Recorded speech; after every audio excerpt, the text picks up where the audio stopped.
श्री दुर्गायै नमः। अथ श्री दुर्गा सप्तशती। प्रथमो अध्याय।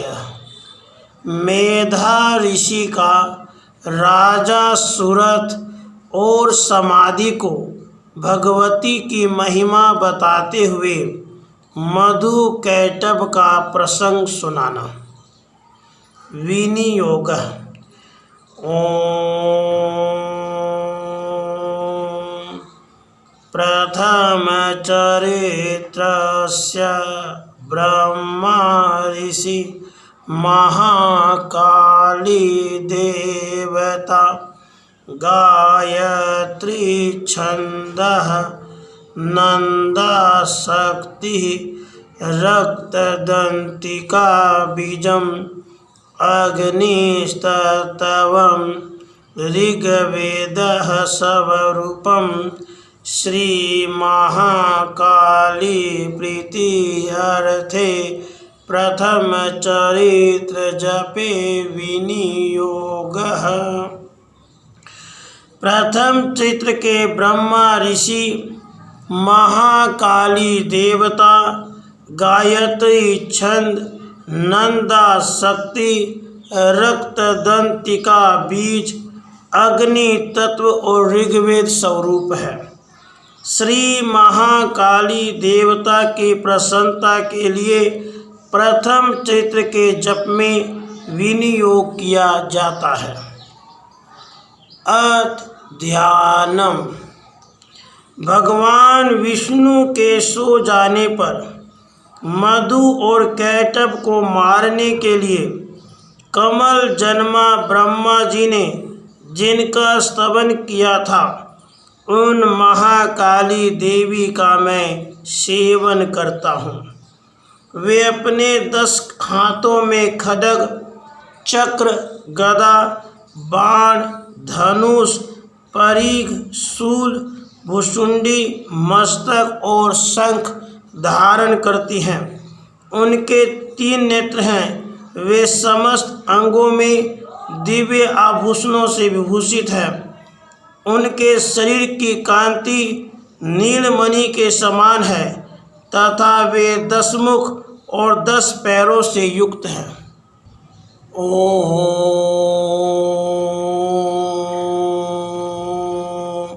नमः चंडिकायै। मार्कंडेय जी बोले, सूर्य के पुत्र सावर्णी जो 8वें मनु कहे जाते हैं, उनकी उत्पत्ति की कथा विस्तार पूर्वक कहता हूँ, सुनो। सूर्य कुमार महाभाग सावर्णी भगवती महामाया के अनुग्रह से जिस प्रकार मनवंतर के स्वामी हुए, वही प्रसंग सुनाता हूँ। पूर्व काल की बात है। स्वारोचिष मनवंतर में सूरत नाम के एक राजा थे, जो चैत्र वंश में उत्पन्न हुए थे। उनका समस्त भूमंडल पर अधिकार था। वे प्रजा का अपने औरस पुत्रों की भांति धर्म पूर्वक पालन करते थे। तो भी उस समय कोला विध्वंसी नाम के क्षत्रिय उनके शत्रु हो गए। राजा सूरत की दंड नीति बड़ी प्रबल थी। उनका शत्रुओं के साथ संग्राम हुआ। यद्यपि कोला विध्वंसी संख्या में कम थे, तो भी राजा सूरत युद्ध में उनसे परास्त हो गए। तब वे युद्ध भूमि से अपने नगर को लौट आए और केवल अपने देश के राजा होकर रहने लगे। समूची पृथ्वी से अब उनका अधिकार जाता रहा, किंतु वहाँ भी उन प्रबल शत्रुओं ने उस समय महाभाग राजा सूरत पर आक्रमण कर दिया। राजा का बल क्षीण हो चला था, इसलिए उनके दुष्ट, बलवान एवं दुरात्मा मंत्रियों ने वहाँ उनकी राजधानी में भी राजकीय सेना और खजाने को हथिया लिया। सूरत का प्रभुत्व नष्ट हो चुका था, इसलिए वे शिकार खेलने के बहाने घोड़े पर सवार हो वहाँ से अकेले ही एक घने जंगल में चले गए। वहाँ उन्होंने विप्रवर वेधा मुनि का आश्रम देखा, जहाँ कितने हिंसक जीव अपनी स्वाभाविक हिंसावृत्ति छोड़कर परम शांत भाव से रहते थे। मुनि के बहुत से शिष्य उस वन की शोभा बढ़ा रहे थे। वहाँ जाने पर मुनि ने उनका सत्कार किया और वे उन मुनि श्रेष्ठ के आश्रम पर इधर उधर विचरते हुए कुछ काल तक रहे। फिर ममता से आकर्षित होकर वहाँ इस प्रकार की चिंता करने लगे। पूर्व काल में मेरे पूर्वजों ने जिसका पालन किया था, वही नगर आज मुझसे रहित है। पता नहीं मेरे दुराचारी भृत्यगण उसकी धर्मपूर्वक रक्षा करते हैं या नहीं। जो सदा मद की वर्षा करने वाला और शूरवीर था, वही मेरा प्रधान हाथी अब शत्रुओं के अधीन होकर न जाने किन भोगों को भोगता होगा। जो लोग मेरी कृपा, धन और भोजन पाने से सदा मेरे पीछे पीछे चलते थे, वे निश्चय अब दूसरे राजाओं का अनुसरण करते होंगे। उन अपव्ययी लोगों के द्वारा सदा खर्च होते रहने के कारण अत्यंत कष्ट से जमा किया हुआ मेरा वह खजाना खाली हो जाएगा। ये तथा और भी कई बातें राजा सूरत निरंतर सोचते रहते थे। एक दिन उन्होंने वहाँ विप्रवर मेधा के आश्रम के निकट एक वैश्य को देखा। उससे पूछा, भाई तुम कौन हो? यहाँ तुम्हारे आने का क्या कारण है? तुम क्यों शोकग्रस्त और अनमने से दिखाई देते हो? राजा सूरत का यह प्रेम पूर्वक कहा हुआ वचन सुनकर वैश्य ने विनीत भाव से उन्हें प्रणाम करके कहा। वैश्य बोला, राजन, मैं धनियों के कुल में उत्पन्न एक वैश्य हूँ। मेरा नाम समाधि है। मेरे दुष्ट स्त्री पुत्रों ने धन के लोभ से मुझे घर से बाहर निकाल दिया है। मैं इस समय धन, स्त्री और पुत्रों से वंचित हूँ। मेरे विश्वसनीय बंधुओं ने मेरा ही धन लेकर मुझे दूर कर दिया है। इसलिए दुखी होकर मैं वन में चला आया हूँ। यहाँ रहकर मैं इस बात को नहीं जानता कि मेरे पुत्रों की, स्त्री की और सब जनों की कुशल है या नहीं। इस समय घर में वे कुशल से रहते हैं अथवा उन्हें कोई कष्ट है। वे मेरे पुत्र कैसे हैं? क्या वे सदाचारी हैं अथवा दुराचारी हो गए हैं? राजा ने पूछा, जिन लोभी स्त्री पुत्र आदि ने धन के कारण तुम्हें घर से निकाल दिया, उनके प्रति तुम्हारे चित्त में इतना स्नेह का बंधन क्यों है? वैश्य बोला, आप मेरे विषय में जैसी बात कहते वह सब ठीक है, किंतु क्या करूं? मेरा मन निष्ठुरता नहीं धारण करता। जिन्होंने धन के लोभ में पड़कर पिता के प्रति स्नेह, पति के प्रति प्रेम तथा आत्मीय जन के प्रति अनुराग को तिलांजलि दे मुझे घर से निकाल दिया है, उन्हीं के प्रति मेरे हृदय में इतना स्नेह है। महामते, गुणहीन बंधुओं के प्रति भी जो मेरा चित्त इस प्रकार प्रेम मग्न हो रहा है, यह क्या है? इस बात को मैं जानकर भी नहीं जान पाता। उनके लिए मैं लंबी सांसें ले रहा हूँ और मेरा हृदय अत्यंत दुखित हो रहा है। उन लोगों में प्रेम का सर्वथा अभाव है, तो भी उनके प्रति जो मेरा मन निष्ठुर नहीं हो पाता, उसके लिए मैं क्या करूं? मार्कंडेय जी कहते हैं, ब्राह्मण, उसके बाद राजाओं में श्रेष्ठ सूरत और वह समाधि नामक वैश्य दोनों साथ साथ मेधा मुनि की सेवा में उपस्थित हुए और उनके साथ यथा योग्य, न्याय अनुकूल, विनयपूर्ण बर्ताव करके बैठे। उसके बाद वैश्य और राजा ने कुछ वार्तालाप आरंभ किया। राजा ने कहा, भगवान, मैं आपसे एक बात पूछना चाहता हूँ, उसे बताइए। मेरा चित्त अपने अधीन न होने के कारण वह बात मेरे मन को बहुत दुख देती है। जो राज्य मेरे हाथ से चला गया है उसमें और उसके संपूर्ण अंगों में मेरी ममता बनी हुई है। मुनि श्रेष्ठ, यह जानते हुए भी कि अब वह मेरा नहीं है, अज्ञानी की भांति मुझे इसके लिए दुख होता है। यह क्या है? इधर यह वैश्य भी घर से अपमानित होकर आया है, इसके पुत्र, स्त्री और भृत्यों ने इसे छोड़ दिया है, सब जनों ने भी इसका परित्याग कर दिया है, तो भी यह उनके प्रति अत्यंत हार्दिक स्नेह रखता है। इस प्रकार यह और मैं दोनों ही बहुत दुखी हैं। जिसमें प्रत्यक्ष दोष देखा गया है उस विषय के लिए भी हमारे मन में ममता जनित आकर्षण पैदा हो रहा है। महाभाग, हम दोनों समझदार हैं, तो भी हम में जो मोह पैदा हुआ है यह क्या है? विवेक शून्य पुरुष की भांति मुझ में और इसमें भी यह मूढ़ता प्रत्यक्ष दिखाई देती है।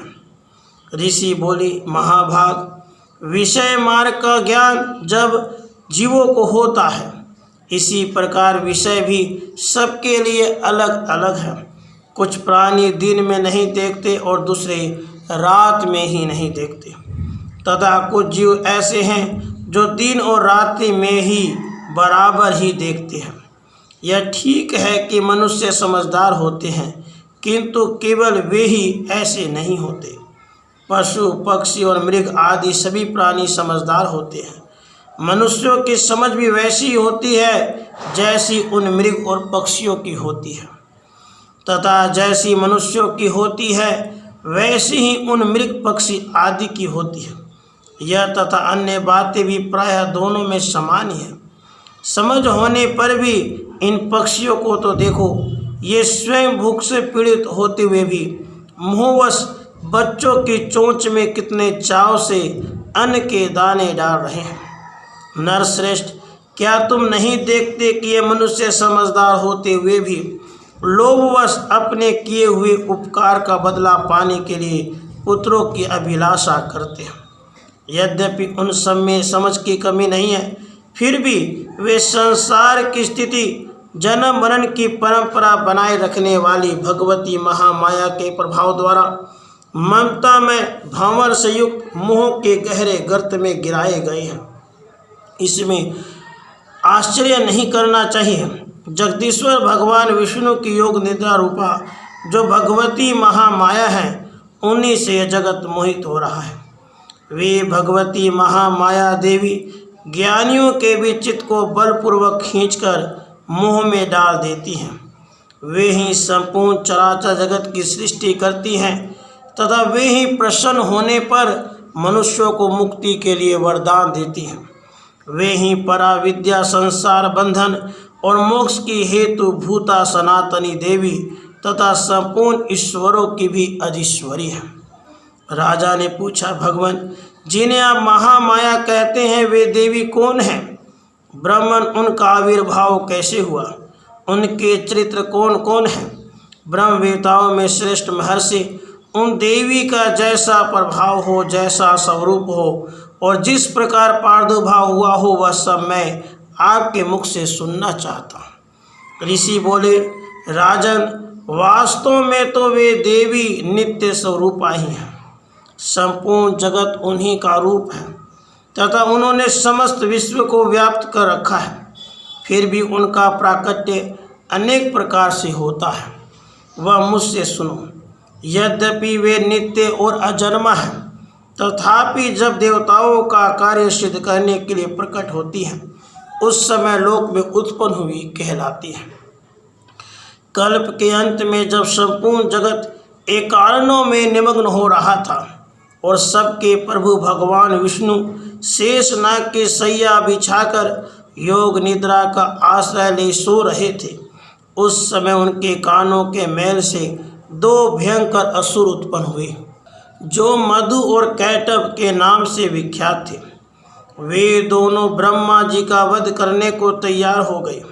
भगवान विष्णु के नाभि कमल में विराजमान प्रजापति ब्रह्मा जी ने जब उन दोनों भयानक असुरों को अपने पास आया और भगवान को सोया हुआ देखा, तब एकाग्रचित होकर उन्होंने भगवान विष्णु को जगाने के लिए उनके नेत्रों में निवास करने वाली योग निद्रा का स्तवन आरंभ किया, जो इस विश्व की अधीश्वरी, जगत को धारण करने वाली, संसार का पालन और संहार करने वाली तथा तेज स्वरूप भगवान विष्णु की अनुपम शक्ति हैं। उन्हीं भगवती निद्रा देवी की भगवान ब्रह्मा स्तुति करने लगे। ब्रह्मा जी ने कहा, हे देवी, तुम ही स्वाहा, तुम ही सवधा, तुम ही वसटकार हो। स्वर भी तुम्हारे ही स्वरूप हैं, तुम ही जीवनदायिनी सुधा हो। नित्य अक्षर प्रणव में अकार उकार मकार, इन तीनों मात्राओं के रूप में तुम स्थित हो। इन तीनों मात्राओं के अतिरिक्त जो बिंदु रूपा नित्य अर्ध मात्रा है, जिसका विशेष रूप से उच्चारण नहीं किया जा सकता, वह भी तुम ही हो। देवी, तुम ही संध्या, सावित्री तथा परम जननी हो। देवी, तुम ही इस विश्व ब्रह्मांड को धारण करती हो। तुमसे ही जगत की सृष्टि होती है, तुम ही से इसका पालन होता है और सदा तुम ही कल्प के अंत में सबको अपना ग्रास बना लेती हो। हे जगन्मयी देवी, इस जगत की उत्पत्ति के समय तुम सृष्टि रूपा हो, पालन काल में स्थिति रूपा हो, कल्पांत के समय संहार रूप धारण करने वाली हो। तुम ही महाविद्या, महामाया, महामेधा, महास्मृति, महामोहरूपा, महादेवी और महासूरी हो।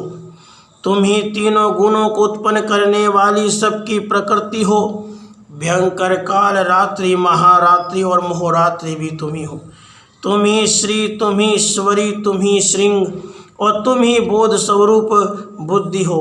लज्जा, पुष्टि, तुष्टि, शांति और क्षमा भी तुम ही हो। तुम खड्ग धारिणी, शूल धारिणी, घोर रूपा तथा गदा, शक्र, शंख और धनुष धारण करने वाली हो। बाण, भुसुंडी और परिघ ये भी तुम्हारे अस्त्र हैं। तुम सौम्य और सौम्यतर हो। इतना ही नहीं, जितने भी सौम्य एवं सुंदर पदार्थ हैं, उन सब की अपेक्षा तुम अत्यधिक सुंदरी हो। पर और अपर सबसे परे रहने वाली परमेश्वरी तुम ही हो। सर्वस्वरूपे देवी, कहीं भी सत असत रूप जो कुछ वस्तुएं हैं और उन सब की जो शक्ति है, वह तुम ही हो। ऐसी अवस्था में तुम्हारी स्तुति क्या हो सकती है? जो इस जगत की सृष्टि, पालन और संहार करते हैं, उन भगवान को भी जब तुमने निद्रा के अधीन कर दिया है, तब तुम्हारी स्तुति करने में यहाँ कौन समर्थ हो सकता है? मुझको, भगवान शंकर को तथा भगवान विष्णु को भी तुमने ही शरीर धारण कराया है, अतः तुम्हारी स्तुति करने की शक्ति किसमें है? हे देवी, तुम तो अपने इन उदार प्रभावों से ही प्रशंसित हो। ये दोनों दुर्धर्ष असुर मधु और कैटभ हैं, इनको मुँह में डाल दो और जगदीश्वर भगवान विष्णु को शीघ्र ही जगा दो। साथ ही इनके भीतर इन दोनों महान असुरों को मार डालने की बुद्धि उत्पन्न कर दो। ऋषि कहते हैं, राजन, जब ब्रह्मा जी ने वहाँ मधु और कैटभ को मारने के उद्देश्य से भगवान विष्णु को जगाने के लिए तमोगुण की अधिष्ठात्री देवी योग निद्रा की इस प्रकार स्तुति की, तब वे भगवान के नेत्र, मुख, नासिका, बाहु, हृदय और वक्षस्थल से निकलकर अव्यक्त जन्मा ब्रह्मा जी के दृष्टि के समक्ष खड़ी हो गई। योग निद्रा से मुक्त होने पर जगत के स्वामी भगवान जनार्दन उस एकानव के जल में शेष नाग की सैया से जाग उठे। फिर उन्होंने उन दोनों असुरों को देखा। वे दुरात्मा मधु और कैटभ अत्यंत बलवान तथा पराक्रमी थे और क्रोध से लाल आंखें किए ब्रह्मा जी को खा जाने के लिए उद्योग कर रहे थे। तब भगवान श्री हरि ने उठकर उन दोनों के साथ 5000 वर्षों तक केवल बाहु युद्ध किया। वे दोनों भी अत्यंत बल के कारण उन्मत्त हो रहे थे। इधर महामाया ने भी उन्होंने मुँह में डाल रखा था, इसलिए वे भगवान विष्णु से कहने लगे, हम तुम्हारी वीरता से संतुष्ट हैं। तुम हम लोगों से कोई वर मांगो। श्री भगवान बोले, यदि तुम दोनों मुझ पर प्रसन्न हो तो अब मेरे हाथ से मारे जाओ। बस इतना सा ही मैंने वर मांगा है, यहाँ दूसरे किसी वर से क्या लेना है। ऋषि कहते हैं, इस प्रकार धोखे में आ जाने पर जब उन्होंने संपूर्ण जगत में जल ही जल देखा, तब कमल नयन भगवान से कहा, जहाँ पृथ्वी जल में डूबी हुई न हो, जहाँ सूखा स्थान हो, वहीं हमारा वध करो। ऋषि कहते हैं, तब तथास्तु कहकर शंख चक्र और गदा धारण करने वाले भगवान ने उन दोनों के मस्तक अपनी जांघ पर रखकर चक्र से काट डाले। इस प्रकार ये देवी महामाया ब्रह्मा जी की स्तुति करने पर स्वयं प्रकट हुई थी। अब पुनः तुमसे उनके प्रभाव का वर्णन करता हूँ, सुनो। इस प्रकार से मार्कंडेय पुराण में सावर्णिक मनवंतर की कथा के अंतर्गत देवी महात्म्य में मधुकैटभ वध नामक पहला अध्याय पूरा हुआ। राधे।